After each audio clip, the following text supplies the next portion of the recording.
as many of the BBC speakers have been sharing their experience during the retreat, I also want to start from there. My retreat, as you know, was on Lamrim. That too, the very first topic in accordance with the Lamrim Jamu, which is reverence to one's spiritual mentor. So there, since Tsongkhapa was addressing the very first topic of the Lamrim and also laying out guidelines on how to put it into practice, actual practice. So there, at the end of treating this topic, he kind of lays out how particular practice could be structured in terms of the framework, and then how you conclude it, and then what would be the specific focus of each of the topics. But then he also takes time in explaining what our in-between session period should look like. So there he particularly draws from this aspect of how to make the most use of cushion time. And particularly he draws the inspiration from the teachings about how to create the conducive conditions both before, around cultivation of samatha and vipassana. And there is this topic about guarding one's faculties. I would call them faculties, not senses, because Tsongkhapa was very clear by the use of the term wangbo, which usually is translated as senses. He is including the sixth consciousness also. So in English context, when you say sense, usually sensory faculties, then usually you leave out the sixth mental consciousness. So I wanted to make sure that that aspect of the Wangpo refers to this, all these six faculties. So he goes into quite detail in really nailing it down. It was very eye-opening and kind of confirming in terms of what the Buddhist practice ultimately aims at, which is addressing the afflictions, be that at the very, very superficial level, or be that by avoiding it, dodging it, whatnot, depending on what one's level of practice is. And then kind of deepening it slowly but gradually into really confronting it, and eventually uprooting it, and eventually even getting rid of the subtle stains of it. But nonetheless, all throughout, the Buddhist teaching and practice should all boil down to this. This was very clear. And he lays out under this topic of how to guard the six faculties in a very strategic way by kind of parsing the topic into six subtopics. By what means do you guard mindfulness? What do you guard? You guard the six faculties. From what? From pleasant, unpleasant stimulus, objects. And then it comes to how. The how part is the most important one, where he kind of, again, divides it up into 2-3 subsections within it, or subtopics within it. One of them is to guard the faculty by means of guarding it from falling out or falling into unwanted situation in the wake of having come in contact with either the pleasant or the unpleasant object. So our tendency to usually slide into attachment, aversion, that's what you have to be addressing, and the way to do that is to make sure you are present there, to not to allow that. But then in the same tone, he takes the help, or he rather calls out role of the sense faculties themselves as well, by saying the sense faculties should be guarded from the objects that are more potential to lead oneself into that. And that would include guarding it from manifestly contacting the objects or ruminating about it. So both of those need to be avoided, and those are the efforts, those are the parts that the faculties could play out in succeeding in how to guard the faculties. But mainly it is to guard from sliding into attachment and aversion. So calling out those two afflictions among so many is quite understandable, because aside from ignorance, those are the two main root afflictions that every aspect of afflictions, every type of affliction could be subsumed into. And then the last one, he then, after having dealt with this topic through these details, he then nails down in terms of what does having succeeded in guarding the faculty look like? What does the actual restraint look like? It takes the form of mind being freed, not just from negative thoughts, but even be filled with positive virtue, or if at the very least, a neutral state of mind. And that's what the successful restraint would look like. So that was very clearly laid out. I mean, that was just a very, very small subsection of the whole thing. But nonetheless, he kind of really elaborates on it. It really kind of stuck with me very clearly. And thus, during the retreat, as well as in the wake of it, I was kind of carrying it with me and being aware of it and try to apply it or bring it forth.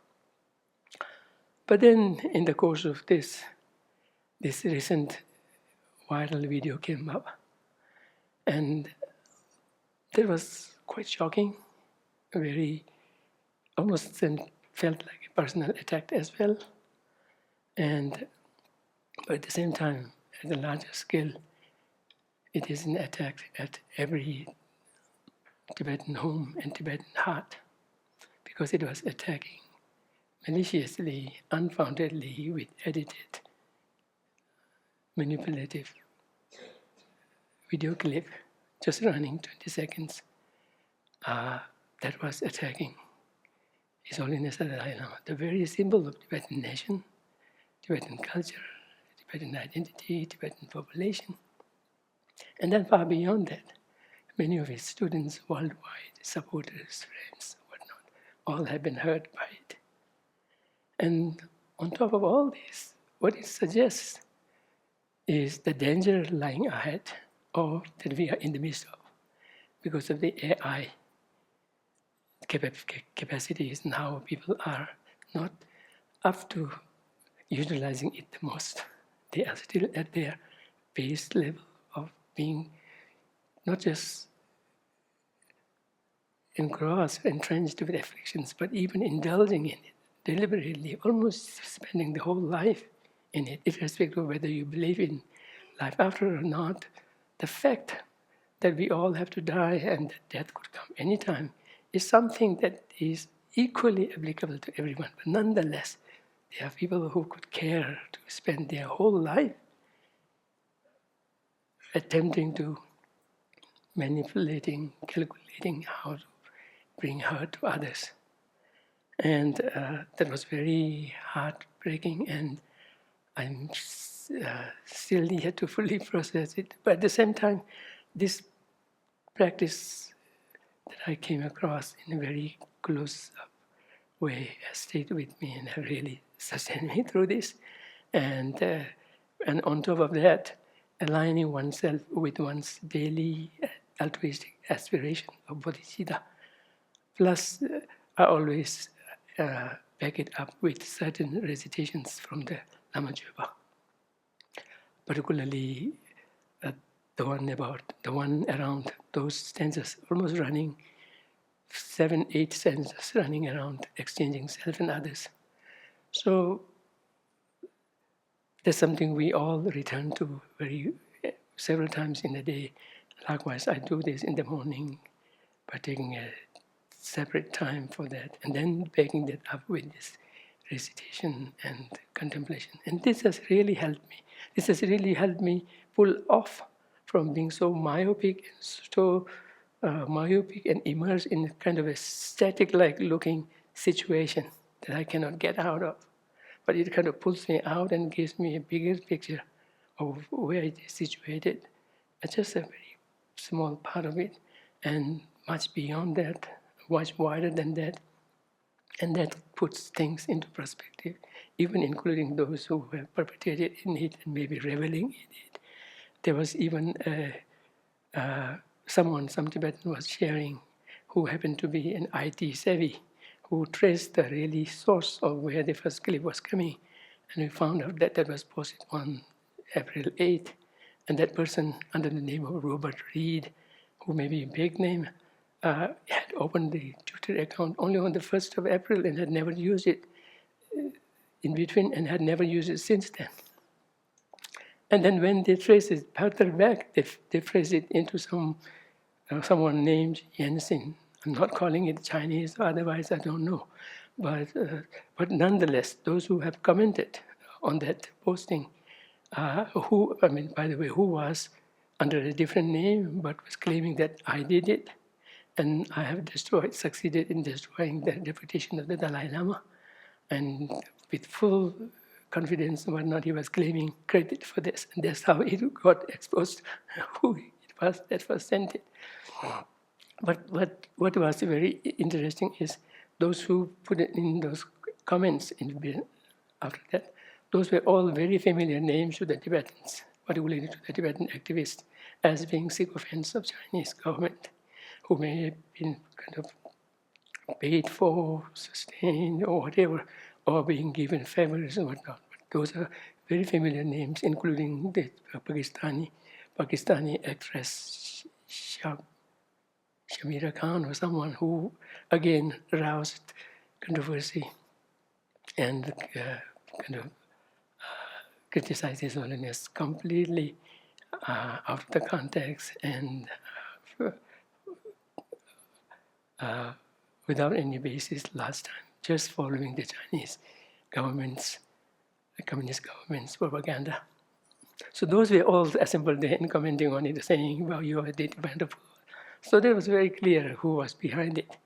And not just that, this attack came from so many different countries, almost around at the same time, some 30-some countries.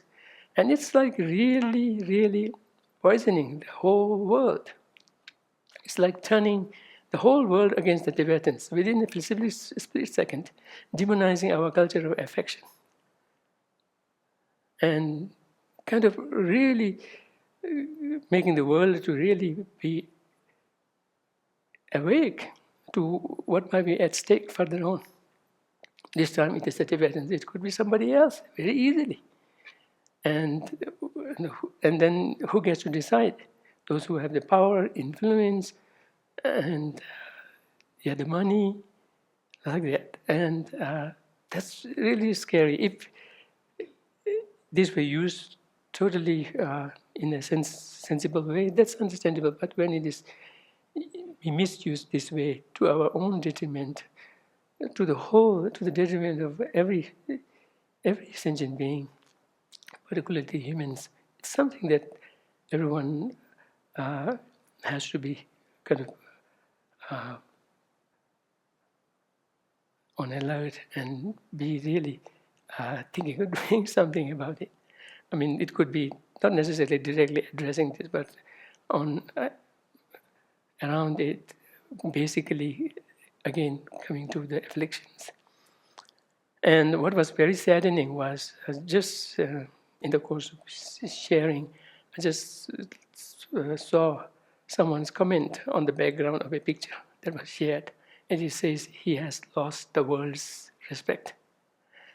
Well, in a way, it is true, because so many innocent people were kind of really misinformed about it. And they may be someone who might not get a second chance to look into the actual story of it, maybe just carried away by it. And those in those eyes, yes, there would be no respect for His Holiness. But what would that mean? That would also mean shutting themselves down on His Holiness, thus never getting the access to His Holiness teachings. I mean, they would have just voluntarily shut themselves down, and thus none of His teachings, insights, and wisdom will penetrate them. And this reminded me very strangely, because when I was doing the 35 Buddha confession prostrations every day, I was very particular about each word and whatnot. And there was one which was saying, due to the bad karma that I have accumulated, I might be born into hell realm, etc., and be born into a being displeased with the presence of a Buddha. I was wondering, who could there be? How could there be a person who will be displeased with the presence of a Buddha? Everyone who should be welcoming it. But now it makes sense. With such strong intention and kind of saying, now I'm done with it. I'm just closing it down and then backing it up with your actions or not. What kind of a karma, if you speak from a karma point of view, what kind of a karma could be generated? I mean, this very clearly made sense to me. Oh, okay, so this is how it happens. And also it clicked on me that yes, as much as we speak of common karma, this is the way common karma is accumulated. We may be under different common karma having manifested, we may be right now in different places, but with this karma being accumulated from here and here and here commonly, there could be a time when that ripens, they will be all in one place, what do you call, going through experiencing their karma.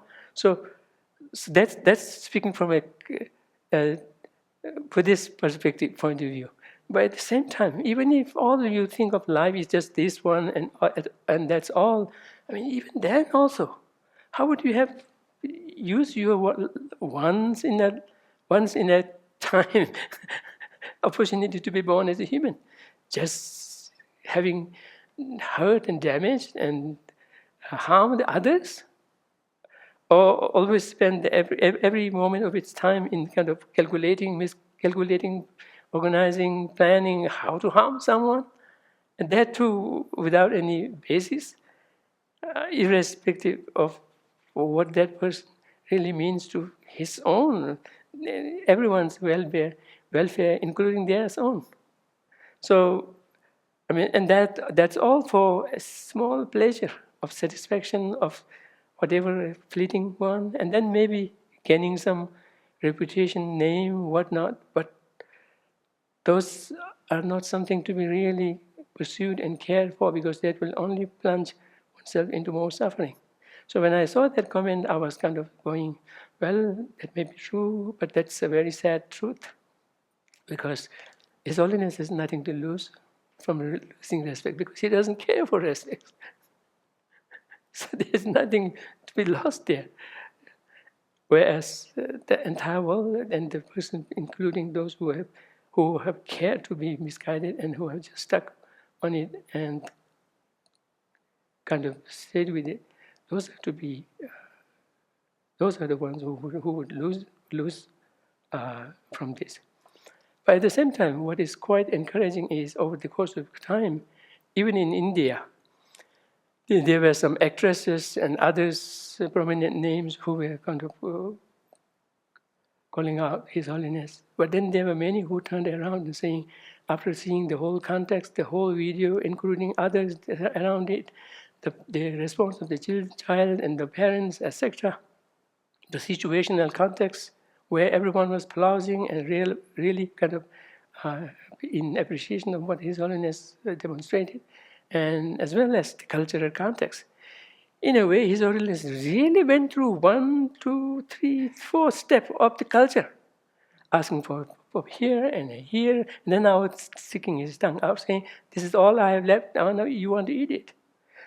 He went through it one by one. If one were to look from that, that's something to be only appreciated and only kind of be touched by. But when you pull it out of context and say, my culture, my way of looking is the way of looking and everyone should follow it, that's not what we're all espousing.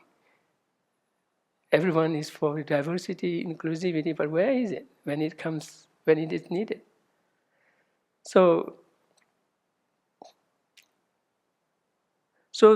with this, another lesson that really went into me was making a distinction between making a clear understanding of what tolerance means in Buddhism.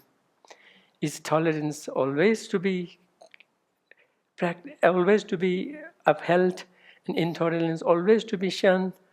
I think we may be very clear about it, but this incident again kind of made some clarity, at least brought some clarity, but I'm open to change if you have suggestions, in making a distinction between where one could be Buddhist friendly, Buddhist principle friendly wise, also where one could be tolerating, where one could be untolerating. One could tolerate the person, but not the action.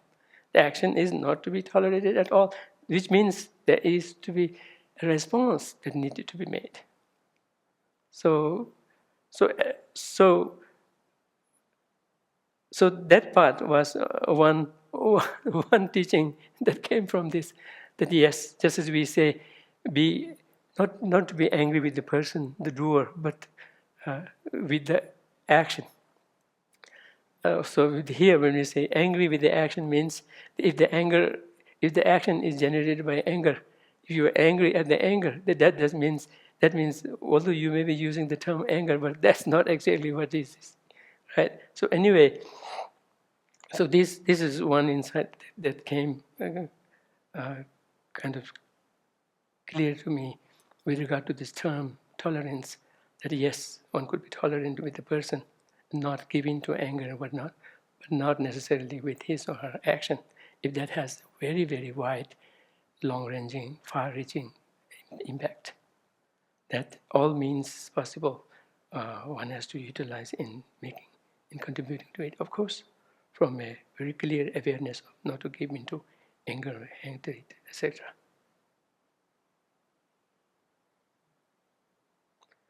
Yeah, I was actually, when planning for this BBC, I didn't expect this to happen in the meantime.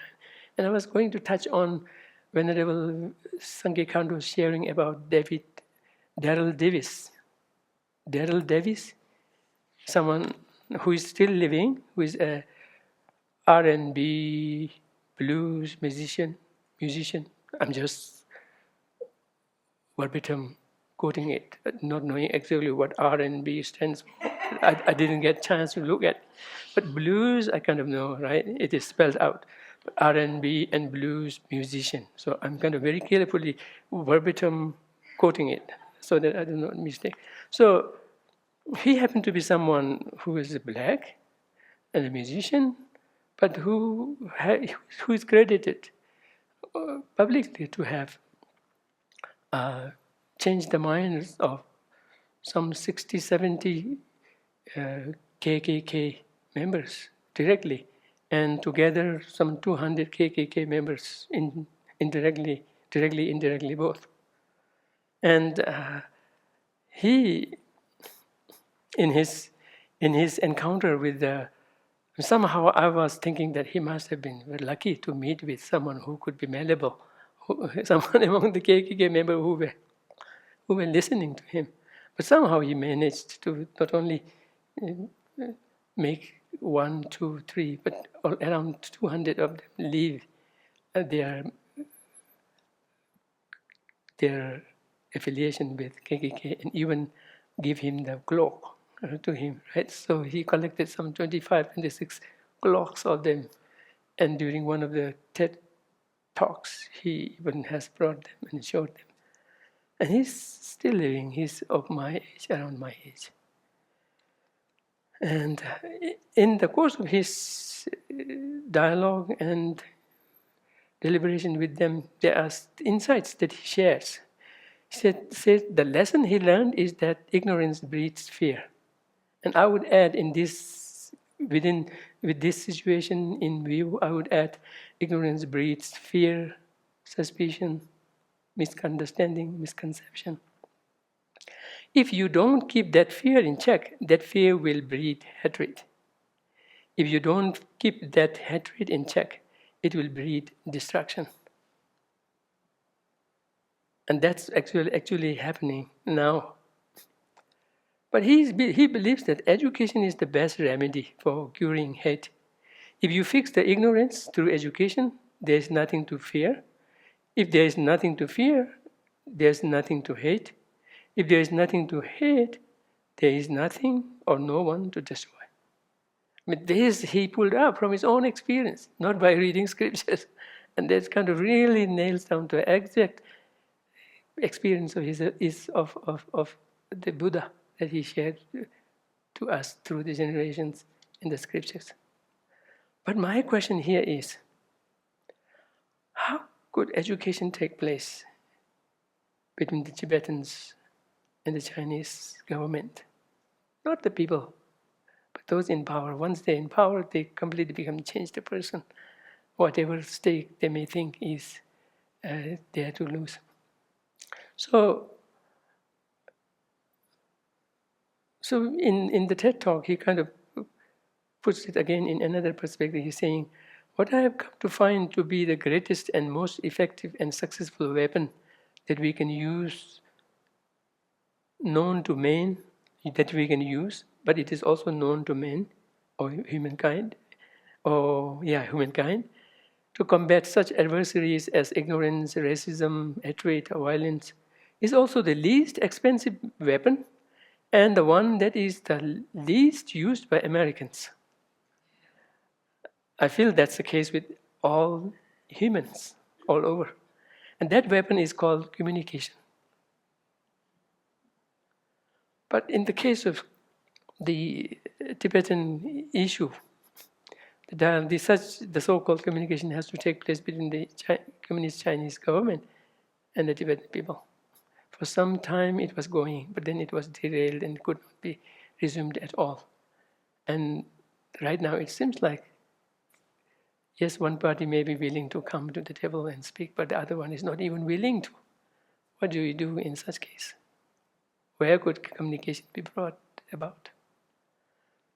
So, and if there is a communication and education really have taken place, then really, once they know His Holiness the Dalai Lama, there is no room for fear, no room for hatred, no room for distraction. All he cares for your health, your well-being, the well-being of everyone, including you.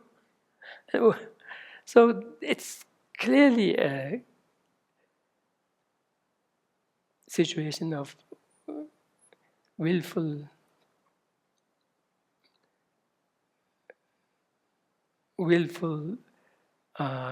unwillingness to even speak, to even know, to even make a change, but just blindly pursue their own myopic and unfounded fear of something destructive that might befall them from the Tibetans. Of course, there's nothing there.